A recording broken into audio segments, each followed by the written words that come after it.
दास निवेदन करेगा।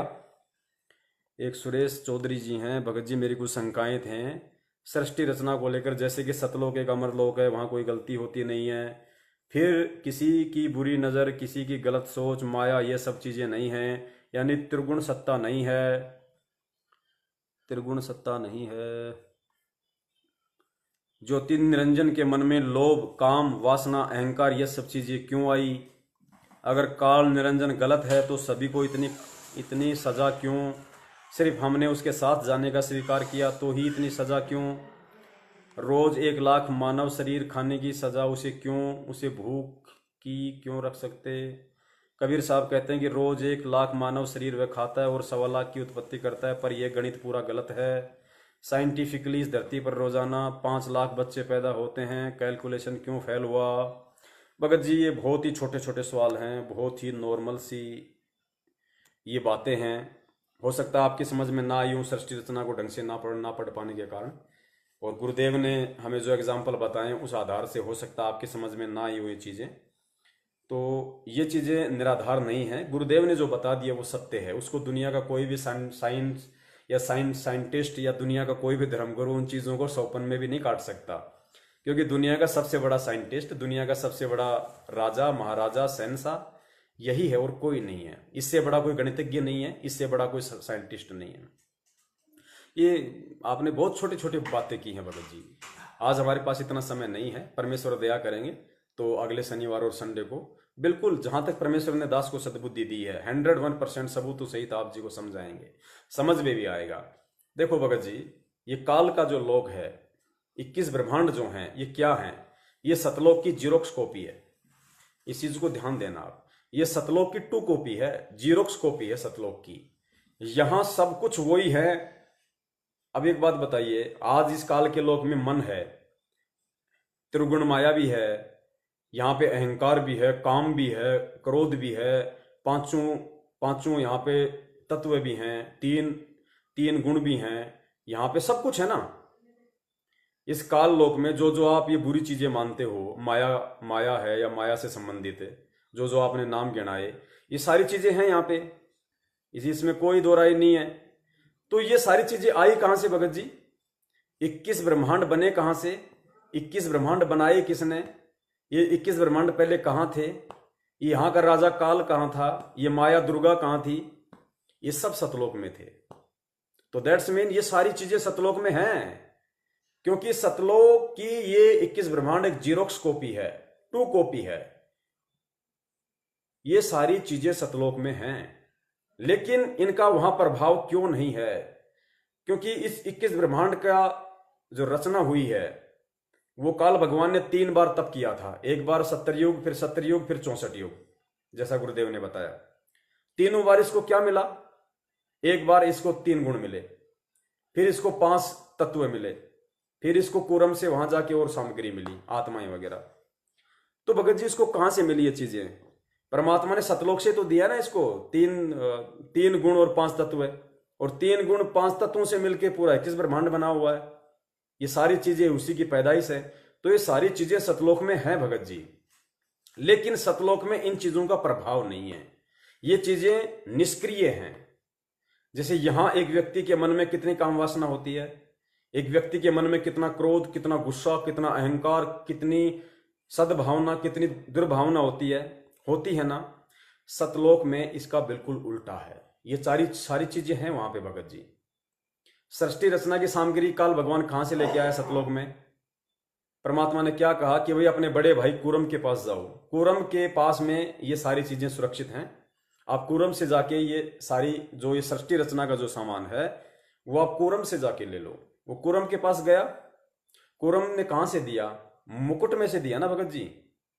परमात्मा ने क्या बताया? ये सारी चीजें कूरम के मुकुट में थी, लेकिन ये डीएक्टिवेट थी। जैसे बॉम्ब होता है, bomb Bhagat ji Indian army के पास भी है, बॉम्ब इंडियन आर्मी के पास भी है, मिसाइलें इंडियन आर्मी के पास भी हैं, लेकिन वो बनी हुई हैं किसी विशेष मकसद के लिए, वो डीएक्टिवेट हैं। यदि कोई नालायक अपनी नालायकी से उसको एक्टिवेट कर देगा तो वो बनाने वाले को भी खत्म कर देगा। वो बम फटेगा, वो बम किसी का सगा नहीं है, वो बनाने वाले को भी मार देगा। तो इसी प्रकार कूरम के मुकुट में ये सारी सृष्टि रचना की सामग्री ये पांचों तत्व, तीन गुण, ये सारे जो थे ये कूरम के मुकुट में थे, ये डीएक्टिवेट थे भगत जी। इसने जानबूझ के अपनी नालायकी से इसने एक्टिवेट किया उसको।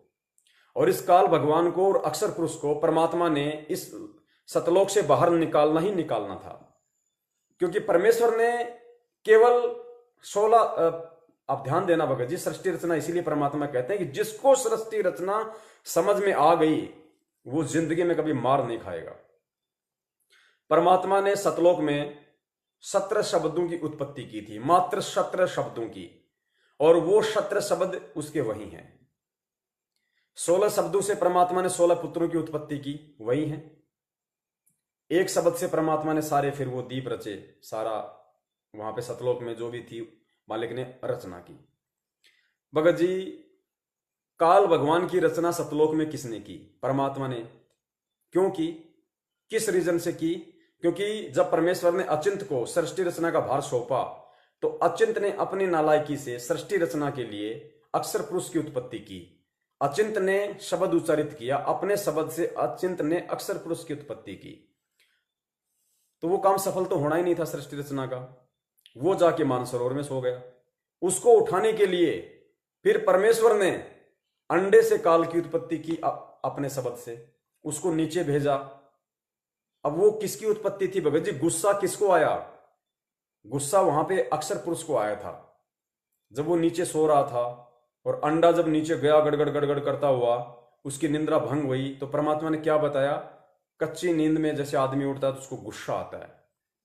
तो ये चीज वहां की देन है। वो परमात्मा ने उत्पत्ति नहीं की थी अक्षर पुरुष की, अचिंत ने उत्पत्ति की थी।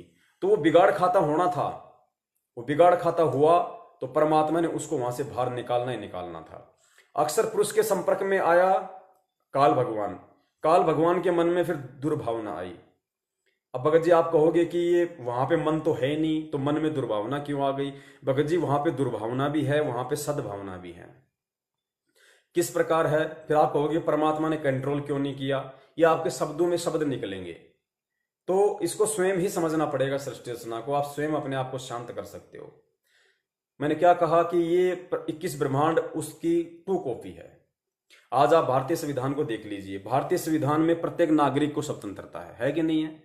भारतीय संविधान में प्रत्येक नागरिक को स्वतंत्रता का अधिकार है। हर आदमी अपना विचार व्यक्त कर सकता है, वो कोई भी कर्म कर सकता है, लेकिन उस कर्म के करने के बाद सरकार ने जो दंड विधान लागू कर रखा है उस कर्म के लिए वो भी उसको भोगना पड़ेगा। इसी प्रकार सतलोक में प्रत्येक आत्मा को परमात्मा ने स्वतंत्र रखा हुआ है। किसी आत्मा पे परमात्मा ने कोई बंदिश, कोई बाउंडेशन नहीं लगा रखा। सब स्वतंत्र थे। हम स्वतंत्र थे तभी तो हम काल के ऊपर आस्था कर बैठे। हम स्वतंत्र थे तभी तो हमने उस परमात्मा के वहां पे हाथ खड़ा कर दिया कि मैं भी जाऊंगा, मैं भी जाऊंगा। हम स्वतंत्र थे तभी परमात्मा ने हमें रोका नहीं और हमें वहां से नीचे डाला। तो ठीक वो जीरोक्स कॉपी यहां का संविधान बना हुआ है, भारतीय संविधान। यहां पे भी स्वतंत्रता है और कर्मों का भोग सबको भोगना पड़ता है। गीता जी भी यही कहती है। तो इसने अपने नालायकी से भगत जी, इसने अपने बड़े भाई के साथ में इसने बदतमीजी की, इसने बुरा बर्ताव किया। तो भगत जी जब यहां पे कोई किसी के साथ बदतमीजी करता है, क्योंकि हमने यहां के उदाहरणों से सारी चीजें हमने समझनी पड़ेंगी। तो भगत जी जब यहां पे दंड लागू है उन बातों का, यदि आप किसी की बेइज्जती करते हो, किसी की निंदा करते हो व्यर्थ में, तो यहां पे जब दंड विधान है तो वहां क्या दंड विधान नहीं होगा? वहां पे उस आत्मा का फिर कोई रहने का कोई औचित्य नहीं है। दूसरी बात, वहां पे सारी चीजें हैं भगत जी। मन का वास भी है, वहां पे तीनों गुण भी हैं, काम क्रोध ये मोह लोभ सब है वहां पे भगत जी। वासना भी है, सारी चीजें हैं, तभी तो काल के मन में हुई। कैसे हैं? जैसे भगत जी एक 2 साल का बच्चा होता है, उसको भी सुसु होती है। सुसु मतलब उसको भी जनेंद्री है, उसको भी पुरुष इंद्री है 2 साल के बच्चे को भी। और पुरुष इंद्री एक 30 साल के या 40 साल के व्यक्ति के भी है।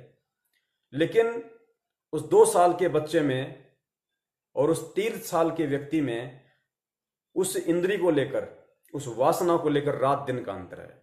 उस बच्चे के मन में जरा भी, चाहे वो अपनी माता के साथ चाहे वो नंगा सोए, चाहे माता उसके साथ में चाहे वो नहाए, चाहे बाथरूम में, या माता चाहे उसको नहलाए नंगा करके, भगत जी उस बच्चे के मन में माता बहन, अपने किसी आड़ोसी पड़ोसी, किसी भी अन्य स्त्री के लिए मन में तनिक भी, पुरुष इंद्री होते हुए भी तनिक भी वासना उसके मन में आती नहीं। दूर दूर तक कोई रिश्ता नहीं, उसका सोच भी नहीं होती है। और एक 30 साल का व्यक्ति अनजाने में किसी को भी देख के अपने मन में किसी भी तरह के गलत विचार पैदा कर लेता है। तो ये अंतर है भगत जी वहां पे एक्टिव और डीएक्टिवेट का। काल ने अपनी गलती से अपनी स्वतंत्रता के अधिकार का नाजायज फायदा उठाते हुए उसने उस चीज को डीएक्टिवेट कर डाला जबरन, क्योंकि कूरम उस समय परमात्मा के ध्यान में मग्न था, अपनी साधना में मग्न था। काल ने उसको आवाज दी, वो नहीं उठा, तो गुरुदेव ने बताया कि काल को धैर्य नहीं रहा, काल को शांति नहीं रही। काल ने जबरन गुस्से में आकर उसका मुकुट हिला डाला, और जैसे ही मुकुट हिलाया तो उसमें से वो सारी चीजें ऑटोमेटिक निकल गई, क्योंकि विधान था परमात्मा का। उसको परमात्मा ने सतलोक से बाहर करना ही करना था, और उन आत्माओं को भी बाहर करना था जो उस काल पे आस्था लगा बैठी थी, क्योंकि स्वतंत्र सब है भगत जी। अगर यहां हम स्वतंत्र हैं तो वहां भी स्वतंत्र हैं, ध्यान रखना इस बात का। तो इसने अपनी नालायकी से इसने उन पांचों तत्व 3 गुणों को एक्टिव कर लिया, और जैसे ही इसने एक्टिव किया तुरंत वो चीजें उसी के ऊपर लागू हो गई। वो वासना भी उसके अंदर समाहित हो गई, वो लोभ, लालच, स्वार्थ, छल, कपट, सारी चीजें उसने अपनी, क्योंकि मुकुट केवल उसने हिलाया था, मैंने नहीं हिलाया, और आत्माओं ने नहीं हिलाया। तो वो हिलाते ही, अब भगत जी उस समय गुस्सा तो उसको भी आया था, कूरम को भी आया था, लेकिन उसके गुस्से में रात दिन का अंतर था। उसकी सोच कुछ और थी, उसकी सोच कुछ और थी। तो उसने परमात्मा से ध्यान लगाया, तो परमात्मा ने कहा कि बेटा छोटा भाई है, उस नालायक के पीछे नहीं होना, तू शांत रह, छोटा गलती करता है, बड़ा समय किया करता है। तो कूरम चुप हो गया परमात्मा का आदेश मानकर। काल को सुख शांति नहीं थी, तो परमेश्वर ने कहा कि बेटा जिस प्रकार उसने अपने धैर्य का परिचय नहीं दिया, उसने विवेक का परिचय नहीं दिया, उसने जल्दबाजी की, उस नालायक के लोक में हमेशा ऐसा ही हड़कंप मचा रहेगा। उसके लोक में किसी को धैर्य, संतोष, विवेक, किसी को भी सुख शांति नहीं रहेगी, जैसी आज इसको नहीं रही। तो सब कुछ वही तो हो रहा है यहाँ पे भगत जी। घर में माता बहनें चूल्हे में आग लगाती हैं, गैस से खाना बनाती हैं, उस खाने का, उस गैस का, उस चीज का आप सदुपयोग करोगे तो आपको वो फायदा देगी, लाभ देगी, और आप उस पर अपना हाथ रख दोगे तो आपको जलाएगी। बिजली हमें सारे लाभ दे रही है, कूलर चला रही है, पंखे चला रही है, हीटर चला रही है, एसी चला रही है, बल्ब जला रही है। अब हम बिजली के तार के हाथ लगाएंगे तो वो मार भी देगी। तो इसने वही किया, इसने सतलोक में परमात्मा के द्वारा आत्माओं को जो स्वतंत्रता का अधिकार दिया हुआ उसका नाजायज फायदा उठाया, और इसने जल्दबाजी करके बिजली को हाथ लगाया। इसने मनमाना वहां पे आचरण शुरू किया। अब दूसरी बात आप कहेंगे फिर सतलोक में ये सब है क्यों भाई, ये परमात्मा ने रखने नहीं थे वहां पे। भगत जी इसका भी रीजन है, क्योंकि सतलोक भक्ति की अंतिम उपलब्धि नहीं है, सतलोक अंतिम मोक्ष नहीं है। ये बहुत बड़ा गहरा एक रीजन है भगत जी, इतनी जल्दी आप समझ नहीं पाओगे जब तक आप सृष्टि रचना को बार बार नहीं समझोगे। क्योंकि परमेश्वर ने सतलोक से ऊपर 3 लोक और बताए, तो सतलोक अंतिम उपलब्धि नहीं है। लेकिन सतलोक से नीचे जितने लोक हैं, चाहे अक्षर पुरुष का लोक हो, चाहे 21 ब्रह्मांड का हो, चाहे नीचे चाहे पाताल लोक हो, सतलोक से नीचे जितने भी लोक हैं, जहां जहां सृष्टि है, उन सबसे उत्तम सतलोक है। सतलोक में जाने के बाद फिर कर्म दंड ये इस तरह की बातें नहीं है। सतलोक में जाने के बाद यदि आप आज जो ठोकर खा के जा रहे हो, ये लोग गलती नहीं करेंगे दोबारा, क्योंकि इन्हें स्मरण रहेगा इस चीज का। तो सतलोक में जाने के बाद जैसा गुरु जी ने बताया, वहां पे कोई काम नहीं, कोई धंधा नहीं, कोई रोग नहीं, तेज पुंज का शरीर है, आराम से घूमना फिरना, खाना, परमात्मा की भक्ति करना, कोई मरना नहीं, कोई टेंशन नहीं, कोई चिंता नहीं, कोई वो सिस्टम नहीं, वो सत्य है सारी चीजें। ये बहुत ही पुरानी कहानी है भगत जी। इसकी गिनती भी अगर आप 100 साल तक, अगर आप 1 लाख से भी स्टार्ट करोगे, 1 लाख, 2 लाख, 3 लाख, 4 लाख, तो भी 100 साल में क्या 1000 साल में आप काउंटिंग नहीं कर पाओगे, इतने युग पहले सृष्टि रची गई थी। तो ये बहुत लंबी कहानी है। दूसरी बात, परमेश्वर कहते हैं कि अविगत की गति को कोई नहीं जान सकता, कि वास्तव में इसके पीछे का मेन रीजन क्या है। ये दास केवल उतना ही बता सकता है जितना परमेश्वर ने दास को सद्बुद्धि दी है, जितना मुझे लगता है सृष्टि रचना के आधार से। तो उस आधार से सिस्टम भगत जी ये है। अब आपका एक सवाल था इसमें कि भाई परमात्मा की उत्पत्ति किसने की, तो भगत जी ये तो बिल्कुल ही बेबुनियाद सवाल है। इस सवाल की तो आप ना करो तो ही अच्छा है। क्योंकि परमात्मा की उत्पत्ति कर्ता का जिसे मालूम पड़ जाएगा वो तो परमात्मा से बड़ा हो गया फिर। और यदि आपको परमात्मा का उत्पत्ति कर्ता का किसी ने एंड बैंड करके मालूम भी कर दिया कि भाई वो है, फिर आप उस उत्पत्तिकर्ता के विषय में जानने के लिए जिज्ञासु हो जाओगे कि फिर उस भगवान की उत्पत्ति करने वाले का उत्पत्तिकर्ता कौन है। तो वो तो आगे से आगे बढ़ते रहो, फिर इन चीजों का कोई औचित्य नहीं है भगत जी।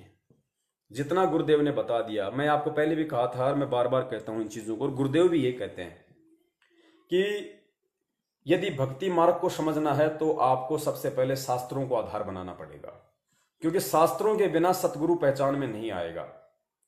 इसलिए शास्त्रों को गहनता से समझना पड़ना जरूरी है, फिर तुम्हें सतगुरु समझ में आ गया। और जिस दिन आपको सतगुरु समझ में आ गया कि मेरा जो सतगुरु है, मेरा जो गुरु है वो सच्चा है, पक्का है, भगवान है, उसके बाद शास्त्रों को, जैसे ये कोर्ट कचहरी वाले लाल कपड़े में फाइलों को बांध के ऐसे पटक के रखते हैं ना, उन शास्त्रों को आप जी एक जगह रख दो, फिर वो शास्त्र पढ़ने की आवश्यकता नहीं फिर आपको। फिर आपका असली शास्त्र, आपका असली शस्त्र, आपका असली अस्त्र, इस भक्ति का आधार, इस भक्ति की श्वास, इस भक्ति का प्राण, इस भक्ति का मार्गदर्शक केवल आपका सतगुरु है। फिर सतगुरु जो शब्द अपने मुख से निकाल दे आपके लिए, जो आदेशित कर दे, जो निर्देशित कर दे, वो आपके लिए लोहे की लकीर हो जानी चाहिए, लोह की लकीर, पत्थर की लकीर हो जानी चाहिए। शास्त्र कहीं ना कहीं झूठ बोल सकते हैं, शास्त्र कहीं ना कहीं गलत निर्देशित कर सकते हैं, सतगुरु आपको गलत निर्देशित नहीं करेगा, क्योंकि शास्त्रों में मिलावट हो सकती है, सतगुरु के वचनों में मिलावट नहीं हो सकती। इसलिए अब सतलोक में क्या था, सतलोक में क्या नहीं था, काल के मन में ये क्यों आया, दुर्गा के प्रति बुरी भावना क्यों बैठी है, उसने तप क्यों किया, हम उनके पीछे क्यों लगे, छोटी सी गलती की सजा हमारे को भगवान ने क्यों दी, काल को ये खाने का श्राप क्यों दिया। भगत जी, सृष्टि रचना अभी आपने ढंग से नहीं सुनी, एक बार नहीं, 10 बार नहीं, 50 बार पढ़ने सुनने की भी जरूरत पड़े तो पढ़ो, पढ़नी पड़ेगी भगत जी। यदि आप सतगुरु की शरण में अभी तक नहीं आए हैं, मैं आप सुरेश चौधरी जी से निवेदन करूंगा, यदि आप अभी केवल सत्संग सुन रहे हैं और संत रामपाल जी महाराज जी की शरण में नहीं आए हैं, तो मैं आप जी से निवेदन करूंगा, आप जी और गहनता से सत्संग सुनिए, जल्दबाजी में नाम दीक्षा ना लें, आप जी खूब सुनिए सत्संग, सृष्टि रचना सुनिए, जो भी शंका हो मन में सत्संगों से ही निकलेगी। इस दास के कहने से भी आपकी शंका नहीं निकलेगी भगत जी। दास तो केवल उन भाइयों के लिए एक माध्यम है जिनको मैनेजमेंट ने भ्रमित कर रखा है, लेकिन जो अभी शास्त्रों से ही भ्रमित हैं, जिनको अभी इन चीजों की जानकारी नहीं कि भक्ति क्या है, भगवान क्या है, उनको तो सतगुरु का सत्संग और सृष्टि रचना ही समाधान देगी। तो अभी वो सुनिए आप। और यदि आपने सतगुरु देव जी से नाम दीक्षा ले ली है और उसके बाद यदि आप ये विचार व्यक्त कर रहे हैं, तो भगत जी आप परमात्मा से दूर हैं, आप परमात्मा से दूर हैं भगत जी। क्योंकि ये गुरु जी का विधान है कि नाम लेने से पहले भैया पहले ज्ञान को आधार बनाओ, सत्संगों को आधार बनाओ। नाम दीक्षा लेने के बाद आप, मतलब नाम दीक्षा से पहले आप ब्लाइंड फेथ मत हो, अंधविश्वास मत करो गुरु पे, भक्ति पे, आंखें खोल के हर चीज का समाधान निकालो। ये शंकाएं आपको पहले निकालनी थी सारी, किसी भी प्रकार की कोई जल्दबाजी नहीं। गुरु नहीं कहता कि तुम जल्दबाजी में नाम लो, गुरु कहता है मैं यही हूं, मैं कहीं भागने के लिए नहीं आया, सबको समझाने के लिए आया हूं, जो जाने की इच्छा होगी उसको ले जाने के लिए आया हूं, तुम्हारे से पहले मैं नहीं जाने वाला। तो यदि आपने नाम दीक्षा लेने के बाद आपके मन में ये शंका है, तो भगत जी आपको अवश्य अपनी इस नादानी के लिए, अपनी इस भूल के लिए सतगुरुदेव जी से दंडवत प्रणाम करके भगत जी बार बार क्षमा याचना मांगनी चाहिए, क्योंकि सतगुरु के वचन अटल हैं भगत जी, हम नहीं समझ सकते। गुरुदेव ने सत्संग में बताया ना, बाप के जेब में पेन होता है, बच्चा बोलेगा पापा ये क्या है, पापा बोलेगा पेन है, पेन है, पेन है भाई, पेन है, वो समझ नहीं पा रहा भगत जी। उसको समझने के लिए थोड़ा और तैयार होना पड़ेगा, थोड़ी और उम्र में परिपक्वता लानी पड़ेगी, और एक समय वो ऐसा होगा फिर उसको बाप से पूछने की जरूरत नहीं पड़ेगी पापा जेब में क्या है। पापा बोलेगा बेटा जरा पेन लेके आना, तुरंत दौड़ के ले आएगा। वो ये नहीं कहेगा ए, वो 20 साल का 10 साल का होने के बाद भी ए करेगा, तो फिर पूरी जिंदगी वो ए करता रहेगा फिर। तो भगत जी ये कुछ चीजें ऐसी हैं जिनको हमें भी इतनी गहराई में नहीं जाना चाहिए, कोई मतलब नहीं है। क्योंकि देखो हमें भूख है और हमें पता है कि हमारी भूख और प्यास पानी और चपाती से मिटेगी, तो भगत जी हमें चुपचाप वो खा लेनी चाहिए। हमें उसमें तर्क वितर्क नहीं करना चाहिए खाने से पहले कि ये गेहूं की बनी है, बाजरे की बनी है, बाजरा क्यों डला, दोनों चीज़ों को मिक्स क्यों किया, ये बाजरा इतना मोटा क्यों पिसा हुआ है, ये गेहूं कहाँ का है, मध्य प्रदेश का है या पंजाब का है, ये गेहूं, इस गेहूं में 7 पानी दिए फिर 6 पानी दिए। तो हमें इन चीज़ों से कोई मतलब नहीं भैया, खाने को मिल रहा है, अपनी भूख शांत करो, चुपचाप बैठो। तो सृष्टि रचना में इस तरह की मीन में एक भगत जी हमें नहीं निकालनी, क्योंकि सृष्टि रचना अगर समझ में आ जाए तो जीवन को पूरा, इंसान को पूरा भक्ति मार्ग समझ में आ जाता है भगत जी। और सबसे बड़ी चीज, सबसे बड़ी बाधा यही है कि जीव सृष्टि रचना ही नहीं समझ पाता। आज 70% भगत जो भ्रमित हैं मैनेजमेंट के पीछे, वो क्यों भ्रमित हैं? सिर्फ और सिर्फ सृष्टि रचना ना समझ पाने के कारण। क्योंकि सृष्टि रचना पूरी भक्ति का विधान है, संविधान है। आप जो गलतियां करने जा रहे हो वो आईना है, दर्पण है, इसीलिए लोग भ्रमित हो रहे हैं। अरे हमने सतलोक में ये राजनीति शुरू की, ये घटिया कर्म शुरू किए, इन एक दूसरे के प्रति हमने समर्पण भाव कर दिया। जैसे यहाँ पे अब राजनीति वालों को समर्थन दे रहे हैं, उनको दे रहे हैं, तो सतलोक में भी थी सबसे बड़ा राजनीतिबाज, सबसे बड़ा आरक्षणबाज, सबसे बड़ा सामाजिक संगठन ये काल भगवानी तो था, जिसको हमने समर्थन दे दिया। वो एक टांग पे खड़ा होकर डांस कर रहा था, मनमाना काम कर रहा था, हमने इसको समर्थन दे दिया। अरे वाह भाई, अरे 70 युग तक एक पैर पे, भाई वाह कमाल है भाई, हैं, आसक्ता व्यक्त कर दी। आज क्या कर रहे हैं? ये राजनीति, ये नेता, ये सामाजिक संगठन, ये गैंगस्टर, ये क्या है? ये काल हैं। और इन काल के धरनों में हमने इनका समर्थन कर दिया मैनेजमेंट के कहने पे। तो कहाँ समझी हमने सृष्टि रचना? अगर सृष्टि रचना समझ जाते कि हम लोग कैसे धोखा खाते हैं। अरे सतलोक में भी हमें उस परमात्मा के छोटे बेटे ने धोखा दिया, काल ने धोखा दिया ना। काल के पीछे तो लग के हम यहां आ गए, और यहां भी उस परमात्मा के ही परिवार वालों के पीछे लग रहे हैं, उन्हीं के भाई के पीछे, उन्हीं की औरत के पीछे, उन्हीं के बच्चों के पीछे हम लग रहे हैं। जैसा वो कह रहे हैं वैसा हम कर रहे हैं। अरे वो लैट्रिन खाएंगे तो क्या आप भी खाओगे? फिर क्यों परमात्मा ने सृष्टि रचना सच्चाई? भाई ये 2 कॉपी है, चाहे भक्ति की हो, चाहे एग्जाम्पल की हो, कुछ भी हो। सतलोक की जीरोक्स कॉपी है ये पृथ्वी लोक। यहां पे वही कर्म होंगे जो सतलोक में हैं, लेकिन वहां पे शुद्ध हैं, सात्विक हैं, और यहां पे उनमें गोबर भरा हुआ है। और सतलोक में ये जो सारी चीजें हैं, ये परमेश्वर की जो रचना है भगत जी, सतलोक अंतिम उपलब्धि नहीं है इस जीवात्मा की। सतलोक में भी एक तत्व का शरीर है जिसको नूरी शरीर कहते हैं, जबकि आत्मा के ऊपर कोई शरीर नहीं होना चाहिए। शुद्ध आत्मा उस समय होगी। आत्मा का अंतिम आत्म कल्याण, आत्मा का अंतिम मोक्ष सिर्फ अनामी लोक में जाने के बाद है, सिर्फ अनामी लोक में जाने के बाद। क्योंकि परमेश्वर की वाणी है ना कि लोक अनामी जावेगी वहां को न मिलन चुबारे, कि जब तू अनामी लोक में चली जाएगी। क्योंकि सतलोक में भी तो हमें सारनाम की भक्ति करनी है भाई, सतलोक में भी तो सारनाम की भक्ति करनी होती है। हम आए तब परमेश्वर ने हमें सारनाम नहीं बताया था, और क्या कहा कि बेटा इसको भूलना मत, अगर सारनाम को याद रखोगे तो मैं तुम्हें काल से छुड़ा लाऊंगा। इसने सबसे पहले सारनाम बुलवाया। तो गुरुदेव ने कहा कि सतलोक में भी सारनाम की भक्ति करनी है, लेकिन उसका आनंद अलग है, उसका सिस्टम अलग है। फिर ऊपर के लोकों की यात्रा का फिर सिस्टम है। जैसे यहां से हम ऊपर जा रहे हैं ना, अधिक सुख प्राप्त करने के लिए, लंबे समय तक रहने के लिए, निरोग रहने के लिए, निश्चिंत रहने के लिए, ऐसे ही सतलोक से ऊपर फिर अनामी लोकों की यात्रा है, जहां पे संत रामपाल जी महाराज जी जा चुके हैं, जहां पे संत रामपाल जी महाराज जी की वो आत्मा जा चुकी है कि लोक अनामी जावेगी वहां कोन्या मिले चौबारे। यानी सतलोक, उस अनामी लोक में कोन्या मिले चौबारे। चौबारे का मतलब महल, मकान, रचना, कंस्ट्रक्शन। यानी उस अनामी लोक में जब आत्मा चली जाएगी, जहां पे परमात्मा रहता है सिंगल, जहां परमात्मा ने सर्वप्रथम एक अनामी लोक की रचना की, फिर परमात्मा वहां पे अकेला रहा करता था, गुरुदेव ने बताया ना, वो अनामी लोक अंतिम लोक है। तो कहते हैं लोक अनामी जावेगी, हे आत्मा जब तू अनामी लोक में चली जाएगी तो वहां कोन्या मिलन चौबारे, वहां पे सतलोक की तरह सृष्टि नहीं है। यहाँ पे पेड़ पौधे, माँ बेटा, भाई बहन, वो नहीं है वहां पे।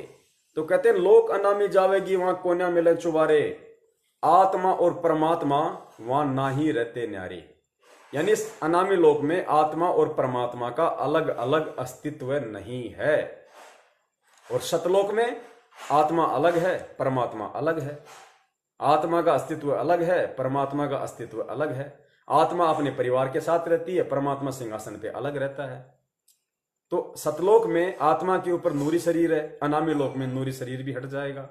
आत्मा को परमात्मा ने जिस शब्द से सर्जन किया था, उत्पत्ति की थी, उस कबीर परमेश्वर ने इस आत्मा का जिस शब्द से उत्पत्ति की थी, उसी शब्द में वो शब्द स्वरूपी परमात्मा उस अपनी आत्मा को वापस संभालेगा अनामी लोक में।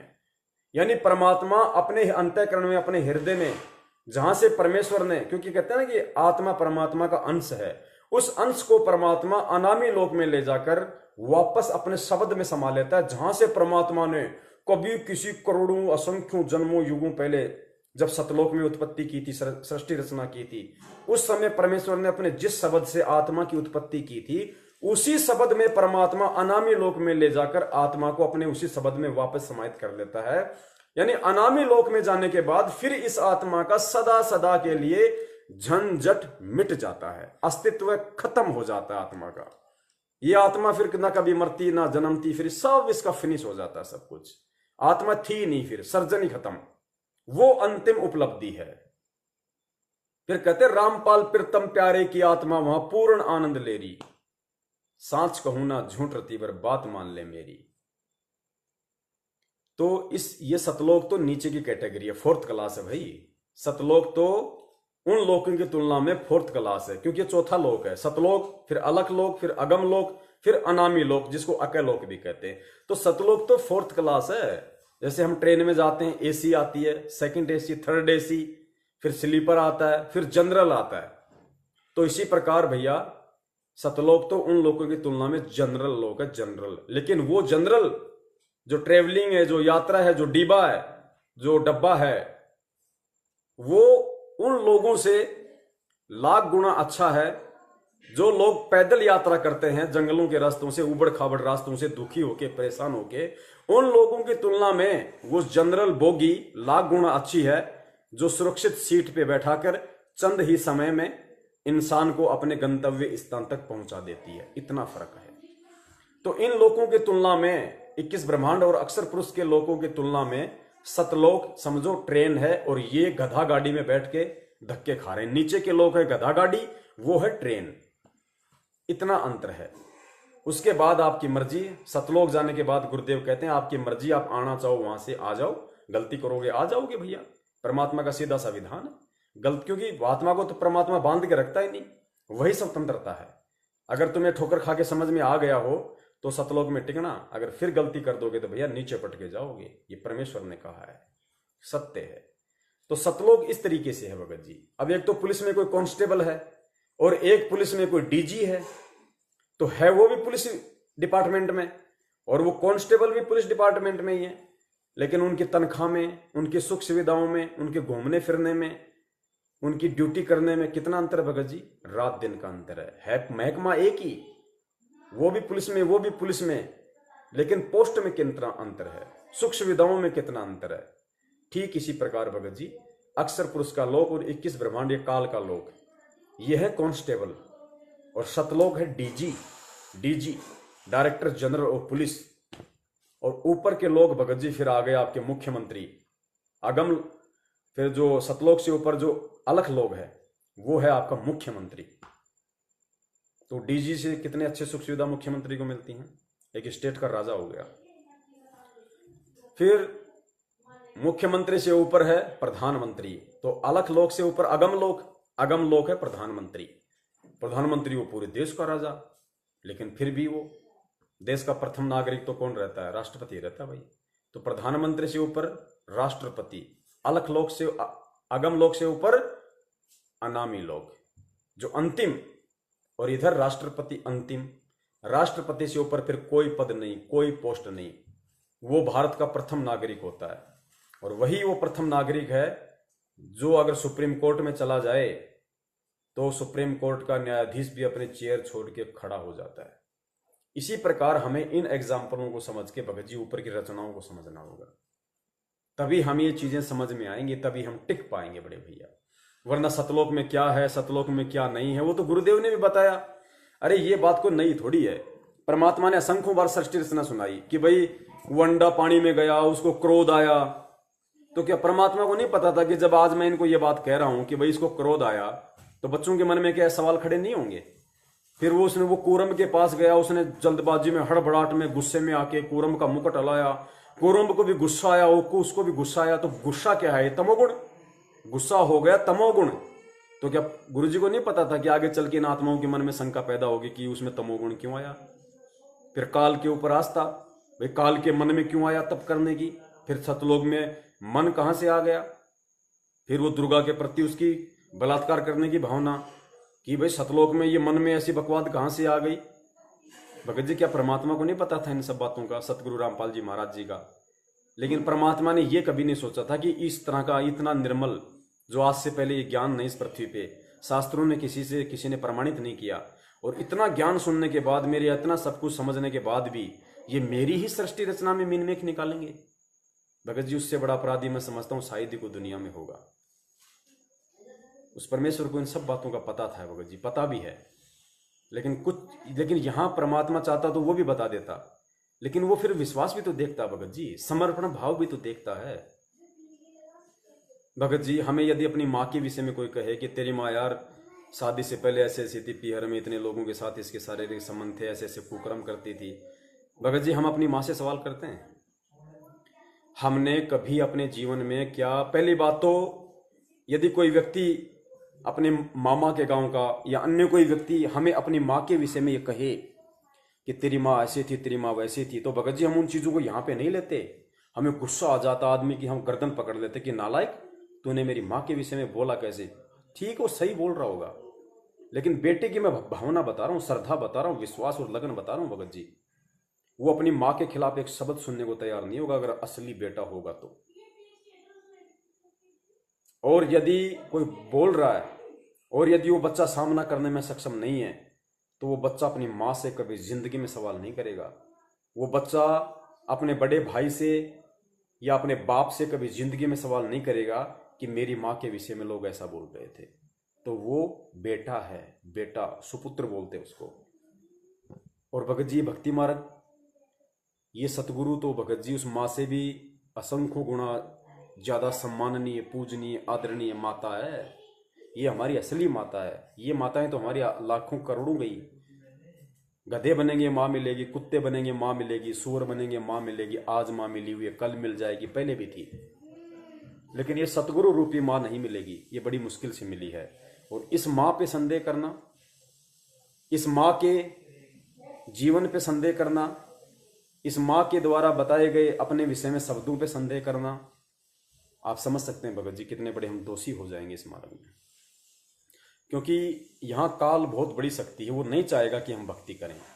ये फालतू की जिज्ञासाएं, फालतू के सवाल हैं भगत जी। काल हमें किसी न किसी तरीके से गुरुदेव ने यही तो बताया। गुरुदेव ने नानक जी के बारे में क्या बताया कि नानक जी कहते थे कि साध मिले साड़ी शादी होंदी, बिछड़ जा दिलगिरी वे, अक दे नानक सुनो जिहाना, मुश्किल हाल फकीरी वे। कि साध मिले साड़ी शादी होंदी, शादी कहते हैं खुशी को बताया गुरुदेव ने। खुशी कि जब भगत लोग मिलते हैं, साधु लोग आते हैं तो मुझे खुशी होती है। और विछड़ जा दिलगिरी वे, जब वो चले जाते हैं तो मुझे बड़ा दुख होता है। अख दे नानक सुनो जिहाना, मुश्किल हाल फकीरी वे, कि भक्ति करना और करवाना बड़ा मुश्किल है। क्यों? क्योंकि ये भगत यहाँ आए हैं, मैं इनको ज्ञान समझा रहा हूँ, मेरी बातें इनको अच्छी लग रही हैं, ये भक्ति से जुड़ रहे हैं, भगवान की जानकारी प्राप्त कर रहे हैं। और जैसे ही आश्रम से जाएंगे, मेरे यहाँ से नानक जी कह रहे हैं कि इनको जगत में लोग भ्रमित करने वाले मिलेंगे, तरह तरह के लोग इनके मन में फालतू का गोबर भरने वाले मिलेंगे। तो कहीं ऐसा ना हो कि ये उनके प्रभाव में आ जाए और ये सत्संग में आना छोड़ दे, ये भक्ति करना छोड़ दे। इसलिए नानक जी के जो ये हाल था, ये परमात्मा ने शब्दों में व्यक्त किया है। तो भगत जी इस तरह की जब हम बातें करते भी हैं, ये बहुत सारे पंथ वाले आजकल ये मदन पंथ वाले हैं, ये सीधे काल के एजेंट है भगत जी। अन्य कोई पंथ वाला, ये सीधे काल के एजेंट है। इनका मकसद कुछ नहीं है भगत जी, इनका मकसद सिर्फ और सिर्फ काल ने यही देकर भेजा है कि बच्चों, मेरे दूतों, मेरे कुत्तों, तुम नीचे जाओ और संत रामपाल जी महाराज ने एक यथार्थ कबीर पंथ चला रखा है, उसमें गंदगी फैलाओ। किसी भी तरीके से उन आत्माओं को मन में शंका पैदा करो, भ्रमणाएं पैदा करो, किसी भी पॉइंट को उठा के। और हम भगत जी नादान हैं, हमारे अंदर फिर इतनी बुद्धि कहाँ। हमें कोई एक बोल देता तो हम उसके दो सुनने को और तैयार रहते हैं। भगत जी ऐसा नहीं होना चाहिए। ये हमारी असली माँ है, हमारा असली बाप है, हमारा असली भाई है।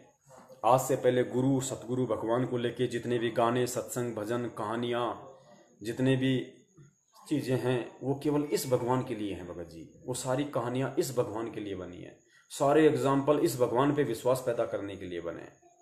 तो हमने भगत जी सतगुरु की शरण से पहले जितना सब कुछ इंक्वायरी करनी है कर लो, उससे नाराज नहीं है गुरु।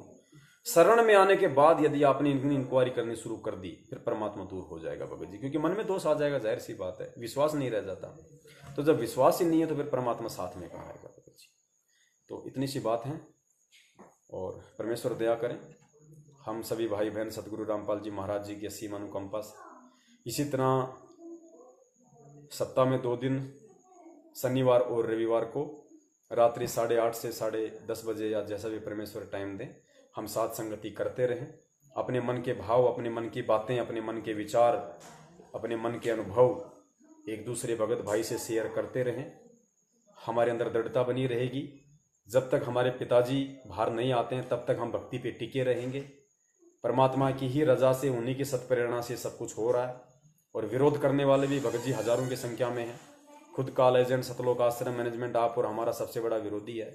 शंका समाधान चैनल यूट्यूब पे तो उन्होंने 2-3 स्ट्राइक लगवा दी हैं, हो सकता है वो बंद हो जाएगा, लेकिन फेसबुक पे उनका कोई जोर नहीं चल सकता भगत जी। फेसबुक पे वो स्ट्राइक नहीं लगवा सकते, फेसबुक पे वो कुछ नहीं कर सकते।